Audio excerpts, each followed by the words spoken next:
Ji ariyo wito ngimagi kama moko ringo miechgi kaluwore gi ywaruok mag jodak e gweng' ma Matigari e kaunti ma Laikipia ka ute mang'eny bende nowang'.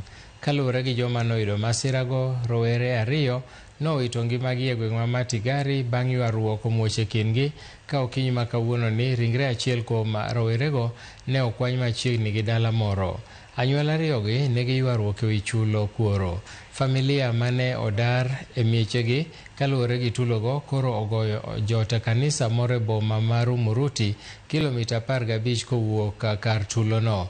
OCPD mar Umuruti Francis Ng'ang'a owacho ni obila luwo dichuo moro mitudo gi ywaruok kod jal manowito ngimane okinyino. Hiyo area ya Matigari, hiyo kijiji cha Matigari. Sasa wakati watu wanatoroka, yeye alikuwa amebaki kuchukua bagi yake ati ndiye aende. Ndio alikutwa. Mimi hata nilikuwa namwambia twende, wachana naye. Akakutwa. Mimi nikaenda nikamwacha. Kumwacha ndipo alipovamiwa. Huyu sasa marehemu ambaye sasa aliaga, wakati aliona hao wenzake wamesha fukuzwa, akarudi nyuma.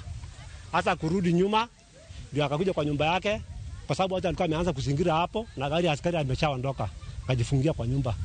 Wale watu waliweza kufunja ile nyumba, akaanza kufunja, hatimaye wakaakisa moto kwa ile nyumba. Hata yule marehemu alikuwa amejaribu kujiokoa kutoka kwa moto na tayari nyumba yake ilikuwa imezingirwa.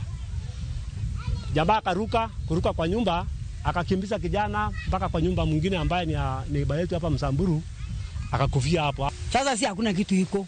Hakuna manyumba, hakuna mali. Sisi tunaenda na maana hiyo, na serikali itapasali mnisaidie sisi. Na mali aliuliwa mtu yetu, sisi aturudi hapo. Apasari serikali atafutie mali ya kukaa.